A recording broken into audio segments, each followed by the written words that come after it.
नमस्कार दोस्तों। आज हमारे साथ दिल्ली विश्वविद्यालय के डॉक्टर भीमराव अंबेडकर कॉलेज में 3 छात्रों से मुलाकात हुई है। ये तीनों छात्र दिल्ली विश्वविद्यालय के डॉक्टर भीमराव अंबेडकर कॉलेज में पढ़ेंगे। आज हम इनसे ये समझने की कोशिश करेंगे कि आज़ादी भारत के स्वतंत्रता आंदोलन में किन किन लोगों का अहम योगदान रहा। हमारे साथ 3 लोग जुड़ चुके हैं हमारे साथी। प्रेम ये बिहार से हैं, इनका बहुत बहुत स्वागत है हमारे साथ जुड़ने के लिए। सौभाग्य ये यूपी जिले उत्तर प्रदेश के आजमगढ़ ज़िले से आते हैं। और हमारे प्रिय मित्र उत्कर्ष तिवारी ये उत्तर प्रदेश के बलिया जिले से आते हैं। बहुत बहुत आप तीनों का स्वागत है। हाँ, प्रेम जी से हम पहले बात करेंगे। एक लाइन से बैठे हुए हैं तो क्रमानुसार बात करना जरूरी होता है। हाँ प्रेम जी, आप ये बताइए कि जो स्वतंत्रता आंदोलन हुआ इसमें कई सारे महान लोगों ने अपना योगदान दिया, तो आप क्या पॉइंट व्यू है कि गांधी का ही यही योगदान था कि गांधी के अलावा भी बहुत सारे लोगों ने अपना योगदान दिया? गांधी को आप प्राथमिकता देते हो कि आपकी क्या राय रखते हैं? गांधी प्राथमिकता थी कि उसके अलावा आप किसी को और देना चाहते हैं? देखिए, जहाँ तक बात है स्वतंत्रता में तो सभी ने अपने अपने योगदान दिए। हाँ। किसी को हम ये नहीं कह सकते किसी ने कम दिया किसी ने ज़्यादा दिया। हाँ। पर किसी ने वो बेहतर तरीके से, किसी ने अहिंसा को और किसी ने हिंसा से, अलग अलग तरीके से अपने अपने लोगों ने वो योगदान दिए। जिनमें से हम अगर बात करें तो गांधी जी को इसलिए प्राथमिकता दी जाती है क्योंकि उन्होंने एक अहिंसापूर्ण तरीके से हमारे जो आज़ादी थी उसमें सहयोग किया। और उनमें मुख्य कारण ये भी था कि वो एक अलग पॉइंट ऑफ व्यू से सोचता करते थे जो देश के हित में हो, जिससे देश कम आहत हो, ना कि दंगे करना और इन्हें वो सरकार के खिलाफ बमें फोड़ना, ये सब सारी चीज़ों से वो दूर रहा करते थे, जिनसे उनको प्राथमिकता ज़्यादा दी जाती थी। तो आप गांधी जी कहते हो, गांधी जी बहुत प्रसिद्ध थे, तो आप गांधी जी का स्वतंत्रता आंदोलन में किए गए एक योगदान का जिक्र करके अगर हमारे दर्शकों को बताना चाहें तो कौन सा? जी, अगर देखें हम गांधी जी की योगदानों के तो उन्होंने कई योगदान दिए। जिसमें से एक आता है हमारा दांडी मार्च, दांडी यात्रा जो आती है, नमक कानून तोड़ो। उसके बाद आता है चंपारण सत्याग्रह। ये कई सारे थे, जिनमें से एक मुख्य था चंपारण सत्याग्रह, जो नीली बोआ करते थे। जो तिनकठिया आंदोलन हुआ करता था, जिसे कहा जाता था। वो 1 बीघे में 3 कट्ठा नील बोने का जो सिस्टम था उसे गांधी जी ने तोड़ने का काम किया, जिससे किसानों के हित में रहा और देश के हित में रहा। हाँ, तो हम जैसा कि बताया इन्होंने, हम सौभाग्य जी से इसका बारे में राय लेना चाहते हैं। आप सौभाग्य जी ये बताइए कि आप क्या लगता है, गांधी ही सर्वोपरि थे कि जैसा कि इन्होंने बताया गांधी ही मुख्य थे, या आप किसी दूसरे को प्राथमिकता देना चाहेंगे स्वतंत्रता आंदोलन में, या कोई और पार्टी थी, नरम दल, गरम दल?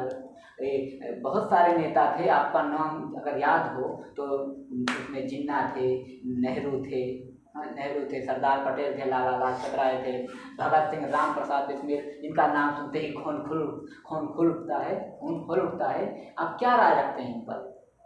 जैसा कि उन्होंने बताया, गांधी जी का जो योगदान रहा, थोड़ा तेज बोलिए। गांधी जी का योगदान, आप स्वतंत्रता आंदोलन की बात करते हैं, स्वतंत्रता आंदोलन की बात करते समय हमें जुनून आना चाहिए, क्योंकि हम गुलामी मानसिकता में नहीं जी रहे हैं।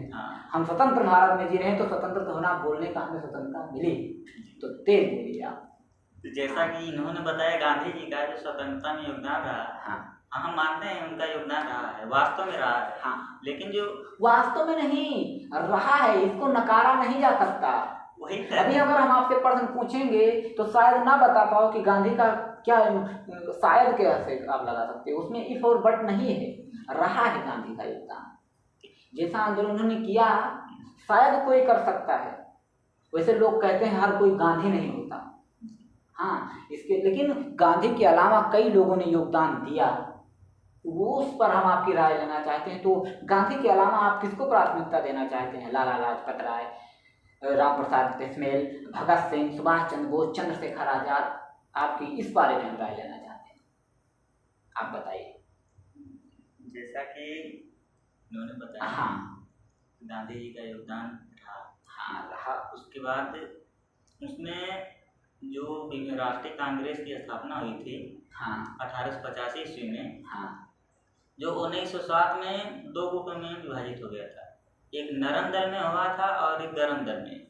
जो नरम दल का नेतृत्व कर रहे थे, हाँ, सुभाष गोपाल चंद्र कृष्ण गोखले। हाँ, गोपाल कृष्ण गोखले जी थे। और जो गरम दल का नेतृत्व कर रहे थे वो बाल गंगाधर तिलक जी थे। हाँ हाँ। तो अब हाँ, आपका पॉइंट भी सही, नरम दल और गरम दल। तो आप ये बताइए कि इसमें ज़्यादा योगदान अगर आपको दिया जाए, प्रायोरिटी प्राथमिकता किसको देंगे, नरम दल को या गरम दल? इसमें जो योगदान रहा दोनों लोगों का लगभग बराबर ही रहा। हाँ, तो अब बहुत बहुत धन्यवाद आपको बताने के लिए। हम आप उत्कर्ष जी से इसके बारे में राय जानेंगे कि उत्कर्ष जी आप ये बताइए कि अगर आपको महात्मा गांधी और मोहम्मद अली जिन्ना को अगर कंपैरिजन करना हो, स्वतंत्रता आंदोलन में भारत के विभाजन से पूर्व की बात करते हैं, तो आप किसको रखेंगे, प्रायोरिटी किसको देंगे? हालांकि गांधी और जिन्ना की तुलना करना बहुत उल्टी बात हम कर रहे हैं, लेकिन एक राय लेना जरूरी है। तो आप बताइए गांधी और जिन्ना में क्या समानता रही, क्या योगदान दिया है? जी देखिए, जैसे कि हम ये कह सकते हैं कि कभी भी किसी दो चीज़ों की एक जो तुलनात्मक चीज़ है, दोनों का एक अपना अलग अलग योगदान था, अलग अलग चीज़ें थी। जैसे जिन्ना थे तो वो अपना एक अलग, जैसे कि एक वो भी प्रधानमंत्री के पद पर बैठना चाहते थे। और गांधी जी का ये था कि उन्होंने जैसे कि 1915 में जब वो अफ्रीका से वापस आए तो उन्होंने सबसे पहले बीचू में जाके, जो बीचू के जब एस्टेब्लिशमेंट गांधी जी कर रहे थे तो उसमें जाके भाग लिए और बीचू को निर्माण करने में उन्होंने इस चीज़ को आगे किया। और फिर एक देश को कि जब मतलब कि ऐसे आंदोलन करना चाहिए कि हमारा देश जो है वो अंग्रेजों के गुलाम में है, तो इन सब चीज़ों के पीछे गांधी जी का भी योगदान रहा है। और जिन्ना जो है, जिन्ना पे कुछ विशेष टिप्पणी इधर नहीं की जा सकती, क्योंकि उन्होंने भी एक देखा जाए तो देश के योगदान में फिर कुछ नेता लोगों के साथ में उनकी भी कुछ भूमिकाएं हैं। तो ये है कि आगे की भूमिकाएं कुछ अलग हैं, फिर उस समय की भूमिकाएं कुछ अलग हैं। तो यही चीज़ है। हाँ, तो हम प्रेम आप बताइए कि आपको गांधीवादी लोग पसंद है या अम्बेडकरवादी? देखिए, अगर वैसे अगर सवाल आपको थोड़ा उटपटा लग रहा हो, क्योंकि विभेद करना आसान नहीं है, अंतर करना वही थोड़ा मुश्किल पड़ता है दोनों में वही। लेकिन आप दे सकते हैं अपनी पॉइंट ऑफ व्यू, क्योंकि यदि कोई एक राष्ट्र निर्माता है तो कोई एक संविधान निर्माता है। अब इन दोनों को थोड़ा अंतर बताना बहुत कठिन बात है। और अगर हम इनमें अंतर भेद करें तो कई प्रकार से और कई प्रकार के तौर पर किया जा सकता है, कई उसके अहम पहलू हो सकते हैं।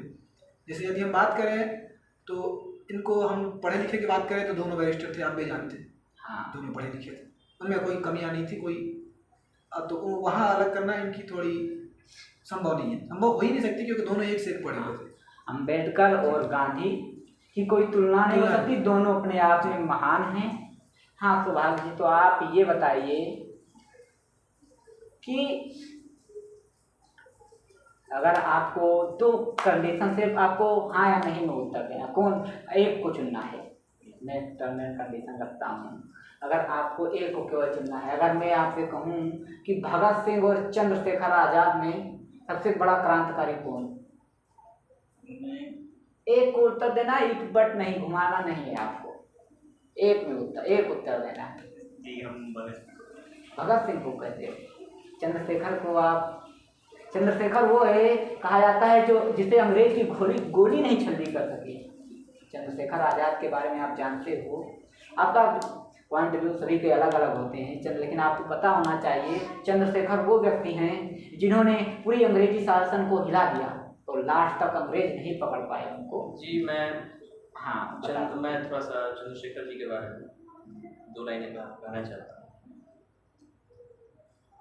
वो वीर वो थे जिन्हें ऐसे वीर योद्धा थे वो जो योद्धा दोबारा इस जमीन पर पैदा नहीं ले सकता है, ऐसे थे हमारे चंद्रशेखर जी। हाँ, आप बताइए आप कि सुभाष चंद्र बोस कहा जाता है, अगर वो भारत से बाहर ना जाते बहुत लोग विशेषज्ञ लोग, राजनीति विशेषज्ञ, स्वतंत्रता आंदोलन को जिन्होंने करीब से देखा है, बहुत सारी किताबें पढ़ी है, वो कहते हैं कि सुभाष चंद्र बोस का कहीं ज़्यादा योगदान है। अगर उनके मृत्यु की ये सारी अफवाहें हैं कि कैसे मृत्यु हुई, कैसी दुर्घटना हुई, उसके बारे में गोपनीय बातें हैं। अगर कहा जाता है कि अगर वो सुभाष चंद्र बोस जी जीवित होते, अगर सुकुशल होते, तो आपको क्या लगता है कि भारत के प्रथम जो राष्ट्रपिता का दर्जा महात्मा गांधी को मिला है, वो राष्ट्रपिता का दर्जा सुभाष चंद्र बोस जी को मिल सकता था? देखिए, यदि ऐसा कहें हम तो विभेद करना थोड़ा मुश्किल होता है। ये सवाल आप तीनों के लिए कोई भी इंटरप्रिटेशन कर सकता है। अगर हम अपने पॉइंट ऑफ व्यू से देखें तो जहाँ तक बात थी स्वतंत्रता की, तो वो हम अगर प्रायोरिटी दें तो सबसे पहले शुरुआत अगर हम देखें तो वो हमारे सुभाष चंद्र बोस जी के द्वारा हुई थी, क्योंकि उस समय गांधी जी यहाँ नहीं थे। हाँ, हमारे दर्शकों को आप बता सकते हैं कि सुभाष चंद्र बोस ने किस पार्टी का गठन किया था? जी, उनकी पार्टी थी हाँ, शायद कोई बात नहीं, आप मैं आजाद हिंद फौज का। तीनों के लिए सवाल है, कोई वो नहीं पार्टी बोलो, कोई सर्वज्ञ नहीं होता, सर्वज्ञाता नहीं होता, कोई ना कोई सभी की जैसी मानसिकता नहीं होती, तो इसके लिए कोई नहीं है। तो आप अब बात करेंगे भारत के बड़े नायक लाल बहादुर शास्त्री, इनकी प्रथम मिसाल है उनकी सादगी। तो आप लाल बहादुर शास्त्री के बारे में क्या राय रखते हो? अगर टर्म एंड कंडीशन रख दी जाए कि लाल बहादुर शास्त्री की सादगी और डॉक्टर APJ अब्दुल कलाम की सादगी पर अगर सवाल किया जाए, अगर कहा जाए इसमें से एक को चुनना है, तो किसको चुनोगे? एक, आपको इसमें कोई इंटरप्रिटेशन नहीं बताना है, समानता नहीं बतानी, केवल एक बात करनी है, एक को चुनना है, तीनों का पॉइंट व्यू लेना है। देखिए, हमारे जहाँ तक रही वो तो हम APJ अब्दुल कलाम की तरफ जाएंगे। हाँ, आपके क्या पॉइंट व्यू है लाल बहादुर शास्त्री और अम्बेडकर, वो सॉरी अब्दुल कलाम जी? जी, हम प्रेम जी से जानेंगे क्या है इनका पॉइंट। अरे उत्कर्ष जी, हाँ ठीक है। सॉरी, नाम तीनों हमारे साथी हैं, प्रिय साथी हैं, तो नाम में इन साथियों को हम नाम से नहीं जानते, करीब से जानते हैं। देखिए, तो आपसे मैं जानना चाहता हूँ, कलाम जी हमारे देश के वैज्ञानिक रहे हैं, उन्होंने देश के लिए काफ़ी कार्य किया है। शास्त्री जी ने एक अलग क्षेत्र में, एक लीडरशिप के क्षेत्र में उन्होंने कार्य किया है, और उन्होंने काफ़ी देश को आगे बढ़ाने के लिए कई सारे ऐसे निर्णय लिए हैं, कई सारे ऐसे डिसीजन लिए हैं कि जो दोनों पुरुष महान पुरुष हैं, रहे हैं, और दोनों पुरुषों का अलग अलग क्षेत्र में अलग अलग। तो आपसे मैं ये डाउट क्लियर कर देना चाहता हूँ आप लोगों का, कि जो आप कहीं ये तो नहीं मान रहे कि लाल बहादुर शास्त्री जी ने कोई योगदान नहीं दिया? आप दोनों ऐसा कोई योगदान अलग अलग क्षेत्र में हो सकते हैं, पर यदि हम देखें तो वही बताते हैं, वही कहना चाहते हैं कि मैंने सवाल आप लोगों के लिए थोड़ा टिपिकल रखा था, इसीलिए कह रहा हूँ कि आप कहीं ऐसी सोच तो नहीं रखते कि हम कलाम जी के सामने लाल बहादुर शास्त्री जी को तो नो, अपने अपने क्षेत्र के प्रबल थे, अपने दोनों क्षेत्रों में प्रबल योगदान है। वही लाल बहादुर शास्त्री हैं जो क्या कहते हैं कि एक टाइम खाना खाओ, समझ रहे हो?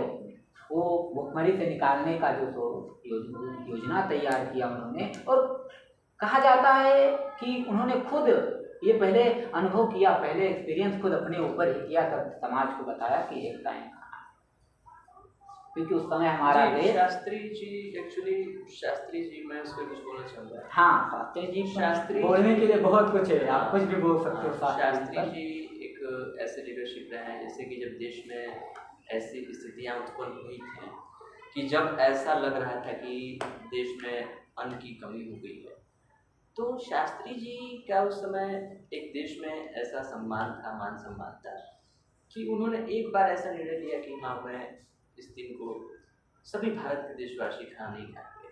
कुछ उस समय के अभी भी व्यक्ति हैं जो हमारे कुछ परिचित हैं, जो कि वो आज तक उस नियम को फॉलो करते जाते हैं। तो शास्त्री जी एक हमारे देश के लिए लीडर हैं।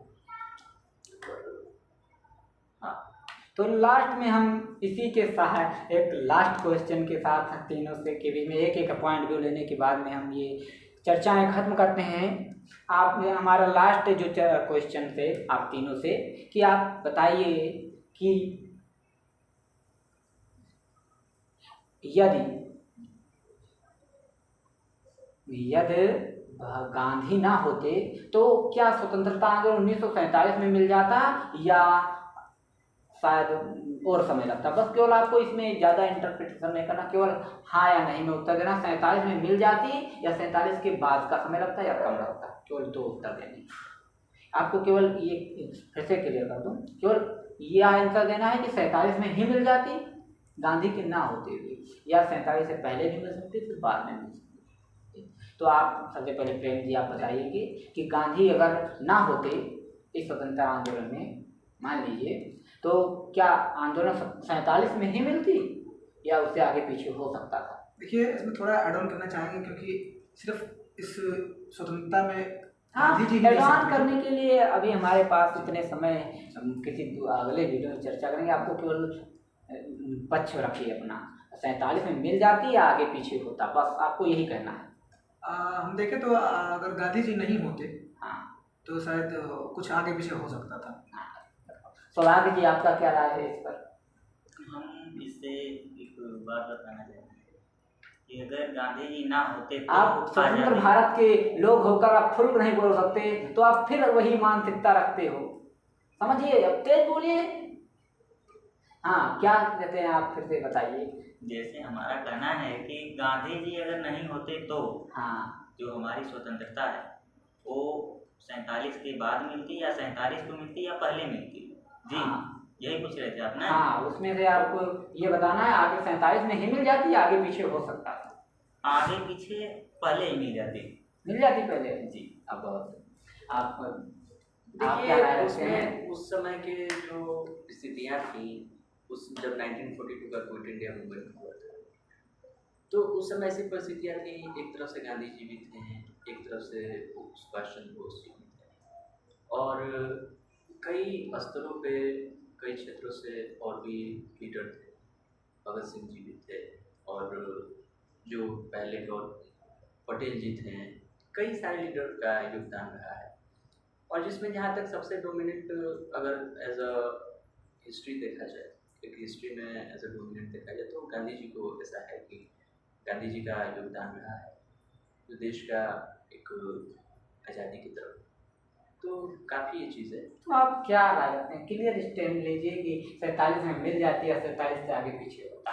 अब देखिए, इसमें उचित राय रखना, क्योंकि उस समय की जो परिस्थितियाँ थी, उस परिस्थितियों के अनुसार, क्योंकि जो लीडर थे उस समय परिस्थितियों के अनुसार वो डील कर रहे थे चीज़ों से, तो ऐसा हो सकता था कि शायद कुछ समय पहले चीज़ें हो सकती थी, या ऐसा भी हो सकता था कि जब 1942 में क्विट इंडिया मूवमेंट हुआ, तो जब अंग्रेज़ों ने ऐसा जब जाने में ऐसा निर्णय उन्होंने लिया कि हाँ फिर ठीक है, हम अब देश को करेंगे, देश की व्यवस्थाएं बनी और सब बाकी सारी जो चीज़ें हुई, जो फिर इंडिया पाकिस्तान ये सवाल हम दर्शकों को, ये सवाल मैं अपने दर्शकों को फिर से बता देना के लिए कह रहा हूँ कि हमारे दर्शक कमेंट बॉक्स में डाल देंगे क्वेश्चन कि अगर गांधी जी ना होते तो हमारा जो स्वतंत्रता मिला है सन 1947 को, वो 1947 को ही मिलती या उससे आगे पीछे हो सकता था।